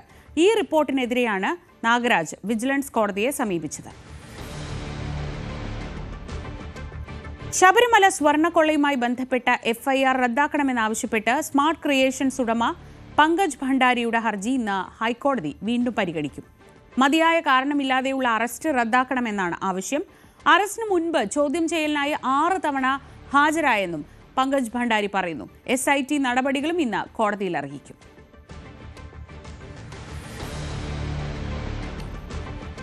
ഇന്നലെ പുറത്തു വന്ന ചില ദൃശ്യങ്ങളായിരുന്നു. തിരുവനന്തപുരം കഴക്കൂട്ടത്ത് പോലീസ് സ്റ്റേഷനിലെ ഉദ്യോഗസ്ഥർ കാറിനകത്തിരുന്ന് മദ്യപിച്ച സംഭവം. ആ സംഭവത്തിൽ സ്പെഷ്യൽ ബ്രാഞ്ചിന്റെ റിപ്പോർട്ട് ഇന്നുണ്ടാകും. സ്റ്റേഷന്റെ പരിസരത്താണ് സ്വകാര്യ വാഹനത്തിൽ പോലീസ് ഉദ്യോഗസ്ഥർ ഇരുന്ന് മദ്യപിച്ചത്. 6 പോലീസുകാരാണ് വാഹനത്തിലുണ്ടായിരുന്നത്. ഗുരുതരമായ അച്ചടക്ക ലംഘനം നടന്നതായാണ് വിലയിരുത്തുന്നത്. പോലീസ് ഉദ്യോഗസ്ഥന്റെ തന്നെ സ്വകാര്യ വാഹനത്തിൽ ഇരുന്ന് മദ്യപിക്കുന്ന ദൃശ്യമാണ് പുറത്തു വന്നത്. സ്റ്റേഷനിലെത്തിയ ആളാണ് ദൃശ്യങ്ങൾ പകർത്തിയത്. അന്വേഷണ റിപ്പോർട്ട് സിറ്റി പോലീസ് കമ്മീഷണർക്ക് സമർപ്പിക്കും.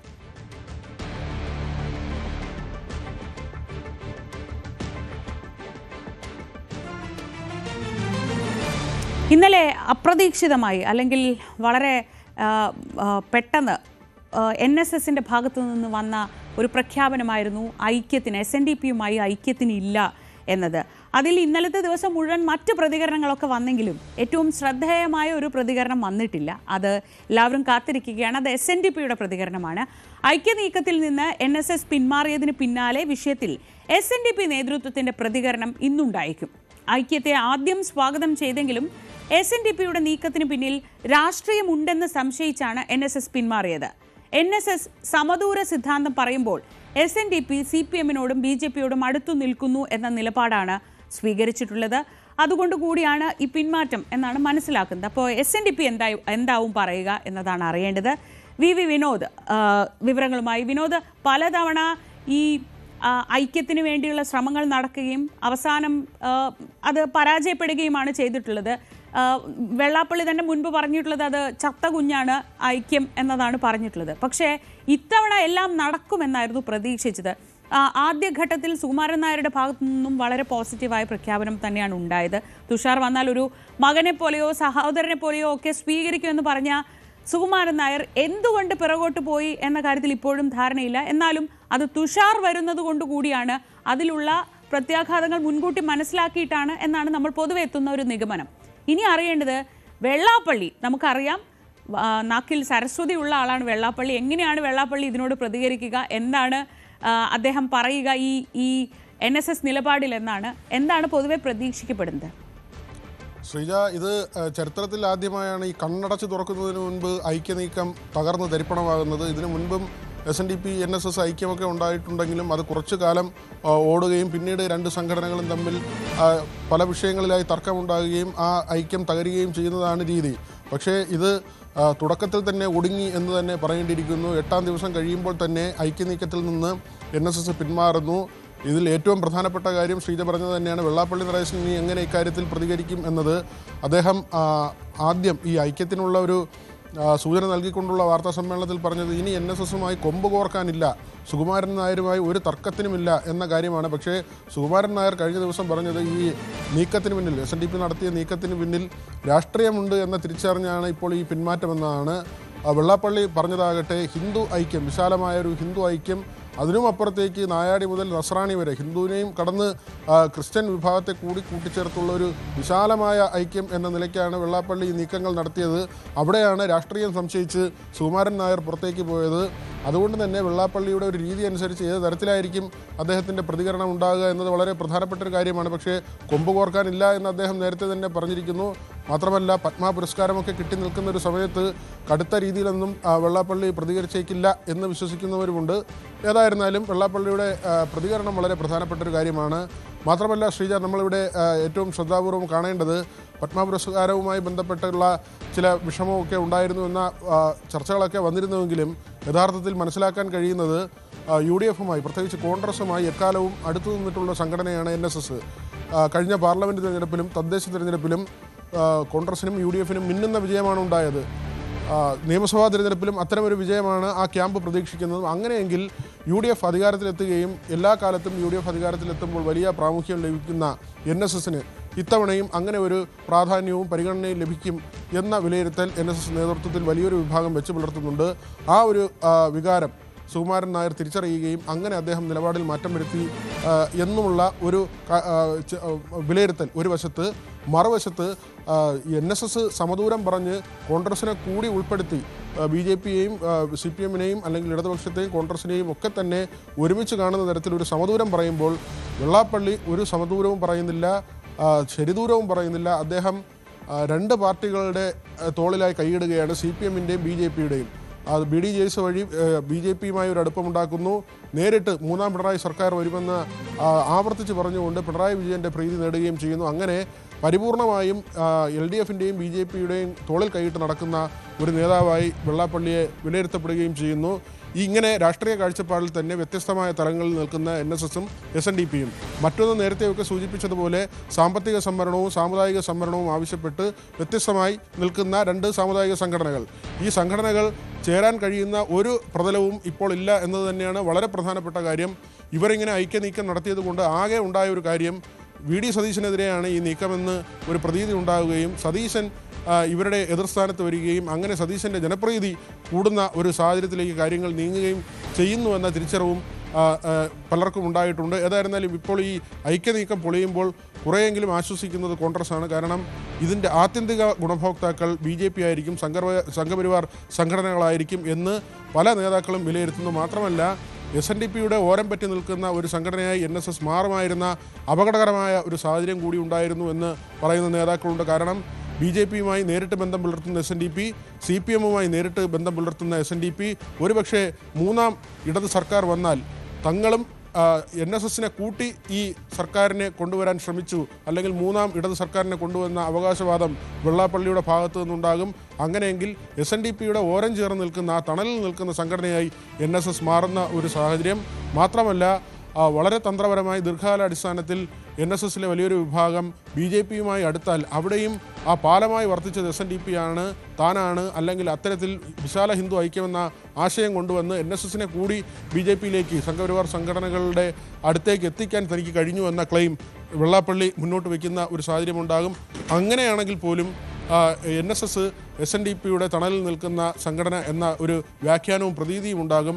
അവിടെയാണ് കുറച്ചുകൂടി സ്വതന്ത്രമായി നിൽക്കാൻ കഴിയുന്ന തരത്തിൽ ഈ ഐക്യനീക്കത്തിൽ നിന്ന് പിന്മാറിക്കൊണ്ടുള്ള വളരെ തന്ത്രപരമായ സുപ്രധാനമായ ഒരു തീരുമാനം സുകുമാരൻ നായരുടെ ഭാഗത്തു നിന്നുണ്ടായിരിക്കുന്നത്. ശ്രീജ. ശരി, വിനോദാണ് വിവരങ്ങൾ നൽകിയത്. വളരെ ശ്രദ്ധേയമായ ഒരു പ്രതികരണം ഇതുവരെ വന്നിട്ടില്ല. അത് CPMൻ്റെ പ്രതികരണമാണ്. ഈ ഐക്യനീക്കം മൊത്തത്തിൽ ആശങ്കയിലാക്കി, കോൺഗ്രസിനെ ആശങ്കയിലാക്കിയിരുന്നെങ്കിൽ CPM അത് പ്രതീക്ഷയോടെയാണ് കണ്ടിരുന്നത്. SNDPയുമായി സ്വാഭാവികമായി ഇപ്പോൾ വെള്ളാപ്പള്ളിയുമായി ഒരടുപ്പമൊക്കെ ഉള്ള സാഹചര്യത്തിൽ അത് ഗുണം ചെയ്യുമെന്നൊരു പ്രതീക്ഷ CPMനും LDFനും ഒക്കെ ഉണ്ടായിരുന്നു. പക്ഷേ വളരെ പെട്ടെന്ന് തന്നെ ഇതിങ്ങനെ ഇല്ലാതായി പോകുമ്പോൾ എന്താണ് അവരുടെ പ്രതികരണം? അത് ഇതുവരെയും വന്നിട്ടില്ല. നമുക്കത് ആകാംക്ഷയോടെ കാത്തിരിക്കാം. സംസ്ഥാനത്തെ സർക്കാർ മെഡിക്കൽ കോളേജ് ഡോക്ടർമാരുടെ സൂചനാ പണിമുടക്ക് ഇന്ന് സെക്രട്ടേറിയറ്റിന് മുന്നിൽ ധർണയും സത്യാഗ്രഹവും നടത്തും. ഫെബ്രുവരിയിലെ അനിശ്ചിതകാല OP ബഹിഷ്കരണത്തിന് മുന്നോടിയായാണ് പണിമുടക്ക്. അടിയന്തര ചികിത്സ ഒഴികെയുള്ള സേവനവും അധ്യാപനവും ബഹിഷ്കരിക്കും. അടിയന്തരമല്ലാത്ത ശസ്ത്രക്രിയകളും ഫെബ്രുവരി 9 മുതൽ നിർത്തിവെക്കാനാണ് തീരുമാനം. മറ്റു വാർത്തകളിലേക്ക് മടങ്ങിയെത്താം ഇടവേളയ്ക്ക് ശേഷം.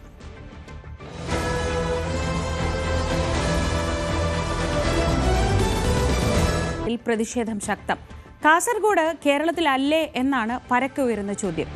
വിഷയം ഈ നിയമസഭാ തെരഞ്ഞെടുപ്പിൽ സജീവ ചർച്ചാ വിഷയമായി മാറുന്നതിനോടൊപ്പം ശക്തമായ പ്രതിഷേധ പരിപാടികൾക്ക് ഒരുങ്ങുകയാണ് രാഷ്ട്രീയ പാർട്ടികളും സംഘടനകളും.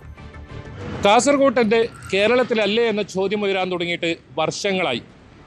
ആരോഗ്യ മേഖലയിലും ടൂറിസം മേഖലയിലും ഏറ്റവും ഒടുവിൽ റെയിൽ മേഖലയിലും വലിയ തോതിൽ അവഗണന നേരിടുന്നു എന്ന ആക്ഷേപമാണ് ഉയരുന്നത്. എന്തായാലും അതിവേഗ റെയിൽപാത കണ്ണൂർ വരെ മാത്രമുള്ള ഒരു നടപടി, അതിൽ വലിയ പ്രതിഷേധമാണ് കാസർഗോഡ് ജില്ലയിലുള്ളത്. സമൂഹ മാധ്യമങ്ങളിലൊക്കെ ഇതിനോടകം തന്നെ വലിയ തോതിലുള്ള വിമർശനങ്ങൾ ഉയർന്നു കഴിഞ്ഞു.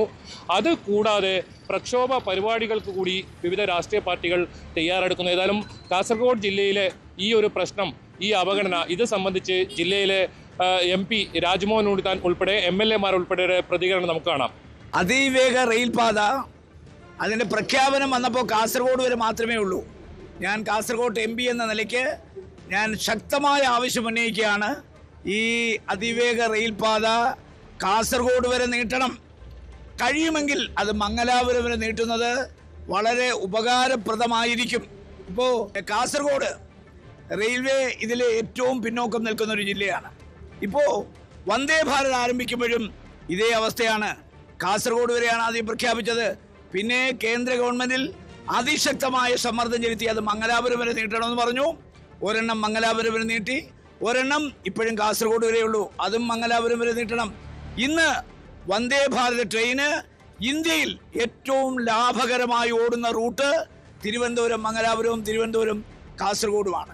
തിരുവനന്തപുരം ജനശതാബ്ദി ഇപ്പോൾ കണ്ണൂർ ഓട്ടം നിർത്തുകയാണ്. കണ്ണൂർ നിങ്ങൾ പോയി പരിശോധിച്ച് നോക്കിയോ, അവിടുന്ന് കൂട്ടമായി ടെമ്പോ വാനുകളിലും ടാക്സികളിലും ആളുകളാണ് ഇങ്ങോട്ട് വരുന്നത്. കാസർഗോഡ് വരെയുള്ള ആളുകളുണ്ട്, അവരൊക്കെ വാഹനം പിടിച്ചാണ് വരുന്നത്. അതുകൊണ്ട് ഞാൻ വളരെ വ്യക്തമായി സൂചിപ്പിക്കുന്നു, ഈ പുതിയ റെയിൽപാത അത് പാരിസ്ഥിതിക ആഘാത പഠനം നടത്തണം. അതുപോലെ നമ്മുടെ മനുഷ്യർക്ക് ഉപദ്രവം ഉണ്ടാകാതിരിക്കണം. മാത്രമല്ല അലൈൻമെൻറ്റും DPR നിശ്ചയിക്കുന്നതിന് മുമ്പ് വിശദമായ ചർച്ചകൾ ജനപ്രതിനിധികളെ നടത്തണം. അല്ലാതെ അലൈൻമെൻറ്റ് ഉണ്ടാക്കി DPR ഉണ്ടാക്കിയിട്ട് പിന്നെ വെട്ടനും തിരുത്തലും നടന്നിട്ട് കാര്യമില്ല. അതുകൊണ്ട് കാസർഗോഡിന് ഇത് അത്യന്താപേക്ഷിതമാണ്, ഈ പുതിയ തീവണ്ടിപ്പാത കാസർഗോട്ടേക്ക്. മാത്രമല്ല കഴിയുമെങ്കിൽ മംഗലാപുരം വരെ നീട്ടണം. റവന്യൂ ഇൻകം വന്ദേ ഭാരതിനെ പോലെ ഇന്ത്യയിൽ 1-ാം സ്ഥാനത്ത് നിൽക്കും. കേന്ദ്ര ഗവൺമെൻറ്റും സംസ്ഥാന ഗവൺമെൻറ്റും ചേർന്നുകൊണ്ട് കണ്ണൂർ മുതൽ തിരുവനന്തപുരം വരെ അതിവേഗ റെയിൽപാത എന്ന് പറഞ്ഞുകൊണ്ട് പുതിയൊരു DPR ഉണ്ടാക്കുന്നതെന്നാണ് അറിഞ്ഞത്.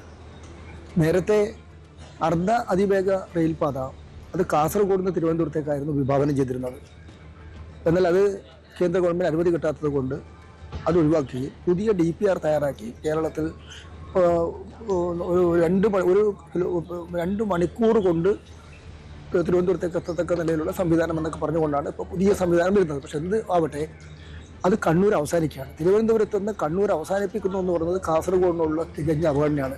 കഴിഞ്ഞ തവണ അങ്ങനൊരു നീക്കം നടത്തിയപ്പോൾ കാസർഗോട്ടെ ജനങ്ങളും ജനപ്രതിനിധികളും എല്ലാം ഇടപെട്ടാണ് അത് കാസർഗോഡ് വരെ നീട്ടിയത്.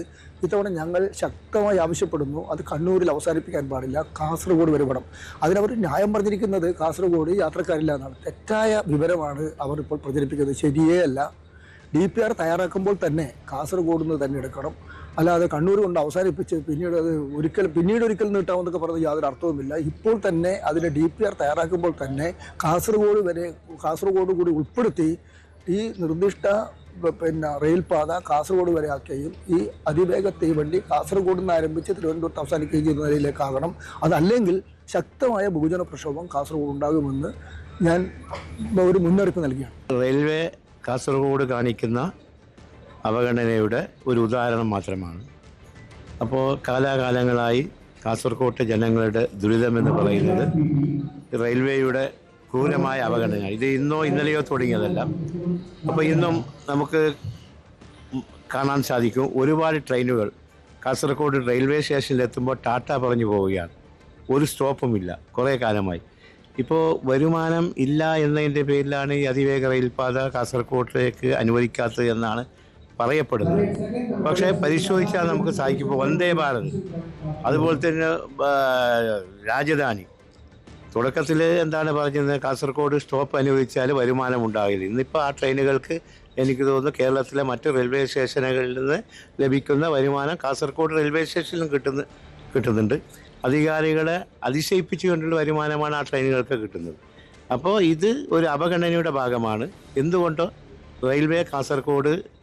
റെയിൽവേയുടെ ഭൂപടത്തിൽ കാസർഗോഡ് ഇല്ല എന്ന് ഒരിക്കൽ കൂടി നമുക്ക് മനസ്സിലാക്കാൻ സാധിച്ചിരിക്കുന്നു. അപ്പോൾ നമ്മളെല്ലാവരും ഒന്നിച്ച് നിന്നുകൊണ്ട് ഈ അവഗണനയ്ക്കെതിരെ പോരാടണം. സത്യത്തിനും ജില്ലപ്പിറവിക്ക് ശേഷം ഈ ജില്ല എന്നും അവഗണന മാത്രം നേരിട്ടിട്ടുള്ള ഒരു ജില്ലയാണ്. നമ്മുടെ ജില്ലയിൽ ഏതെങ്കിലും രീതിയിലുള്ള വികസനം ഉണ്ടായിട്ടുള്ളത് UDFൻ്റെ ഭരണകാലയളവിലാണെന്നുള്ളത് എല്ലാവർക്കും അറിയാവുന്ന യാഥാർത്ഥ്യമാണ്. ഇപ്പം തന്നെ നിങ്ങൾക്കറിയാം, മെഡിക്കൽ കോളേജിൻ്റെ സമരം നടത്തുന്നു, അന്യായമായ ടോളിനെതിരെയുള്ള സമരം നടക്കുന്നു.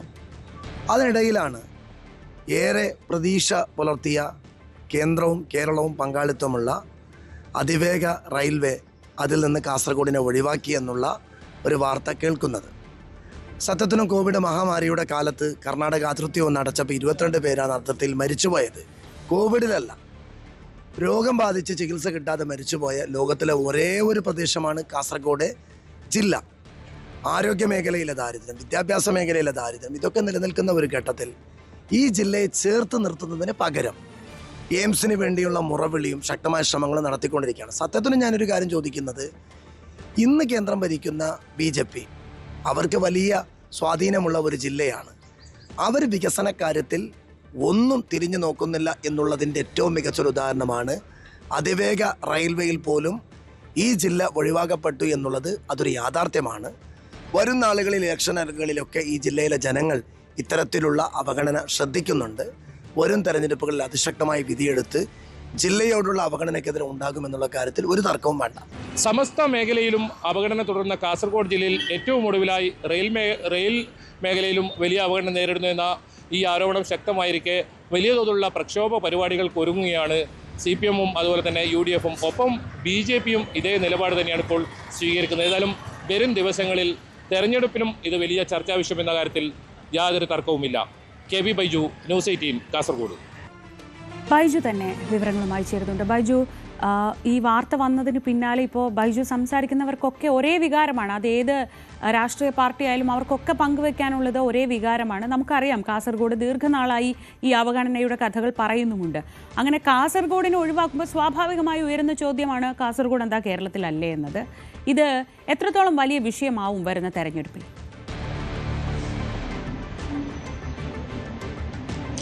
തീർച്ചയായും ശ്രീജ, കാലങ്ങളായി അവഗണനയുടെ വലിയ കൈപ്പിനീർ അനുഭവിക്കുന്ന ജനതയാണ് കാസർഗോട്ടേത്. അത് പല മേഖലകളിലുമുണ്ട്. അത് വിദ്യാഭ്യാസ മേഖലകളിലായാലും ആരോഗ്യ മേഖലകളിലായാലും ഒക്കെ അങ്ങനെയാണ്. അതിൽ ഏറ്റവും ഒടുവിലാണ് ഇപ്പോൾ അതിവേഗ റെയിൽപാത അതിൻ്റെ ഒരു പദ്ധതി ആരംഭിക്കുമ്പോൾ കാസർഗോഡ് ജില്ലയെ പൂർണ്ണമായും ഒഴിവാക്കി കണ്ണൂർ വരെ മാത്രം എന്നത്. ഇതിലാണ് ഇപ്പോൾ വലിയ തോതിലുള്ള പ്രതിഷേധം നമ്മളിപ്പോൾ കണ്ടു. MP-യുടെ പ്രതികരണം കണ്ടു, MLA-മാരുടെ പ്രതികരണം കണ്ടു.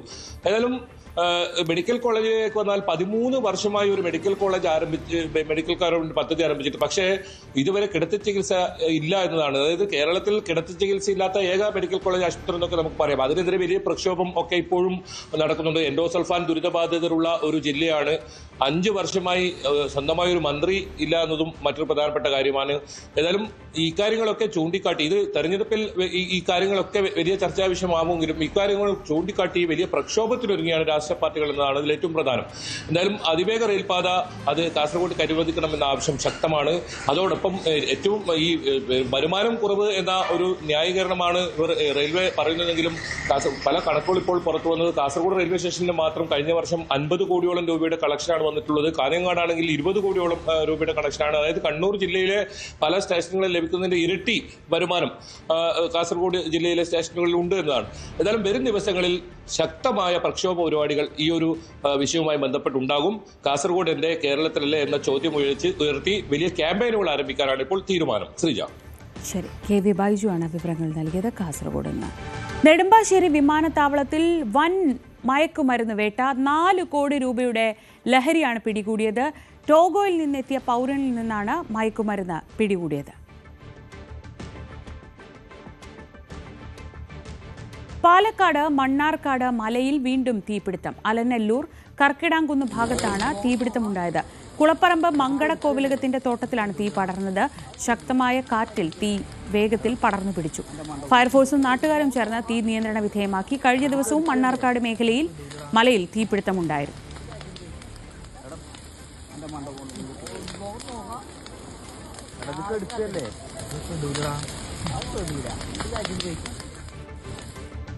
ഇനി ഇന്നത്തെ സ്പെഷ്യൽ ഡേ വിഷസിലേക്കാണ്. ഇന്ന് ആർക്കൊക്കെയാണ് വളരെ സ്പെഷ്യലായിട്ടുള്ള ദിവസം എന്ന് നോക്കാം. തൃശൂർ ചേലക്കോട്ടുകര കിഴക്കൂട്ടിൽ രാഹുൽ അഞ്ജലി ദമ്പതികളുടെ 1ാം വിവാഹ വാർഷികമായിരുന്നു ഇന്നലെ പറയേണ്ടതാണ്. അപ്പോൾ ഒരല്പം വൈകി. ഇന്നലെ റിപ്പബ്ലിക് ഡേ ഒക്കെ ആയിരുന്നല്ലോ. അപ്പോൾ അതുകൊണ്ട് ഇന്ന് രാഹുലിനും അഞ്ജലിക്കും ഹൃദയം നിറഞ്ഞ വിവാഹ വാർഷികാശംസകൾ നേരുന്നു. സാമൂഹ്യ പ്രവർത്തകനും കോട്ടക്കൽ കോട്ടൂർ സ്വദേശി അൻസാർ ബുസ്താന്റെയും ഷബ്നയുടെയും മകൾ സന്ന മെഹറിന്റെ 1ാം പിറന്നാളാണ് ഇന്ന്. ആശംസകൾ അറിയിക്കുന്നത് കുടുംബാംഗങ്ങളാണ്. അവർക്കൊപ്പം ന്യൂസ് 18 കുടുംബത്തിന്റെയും ഹൃദയം നിറഞ്ഞ പിറന്നാൾ ആശംസകൾ സന്നക്കുട്ടിക്ക്. പാലക്കാട് മുടപ്പല്ലൂർ തെക്കുംചേരിയിൽ ആത്മജിന്റെ 12ാം പിറന്നാളാണിന്ന്. പിറന്നാൾ ദിനാശംസകൾ നേരുന്നത് അച്ഛൻ സന്തോഷും അമ്മ രമ്യയും അനിയത്തി ഇപ്സയുമാണ്. ഒപ്പം ഞങ്ങളും ഹൃദയം നിറഞ്ഞ പിറന്നാൾ ആശംസകൾ അറിയിക്കുന്നു. Happy birthday Athmaj. രാവിലെയുടെ സമയം അപ്പോൾ പൂർണ്ണമാവുകയാണ്. എല്ലാ പ്രേക്ഷകർക്കും ഒരിക്കൽ കൂടി ഹൃദയം നിറഞ്ഞ ഒരു നല്ല ദിവസത്തിൻ്റെ ആശംസകൾ നേരുകയാണ്. ഇനി പോലീസ് പെട്രോൾ കാണാം.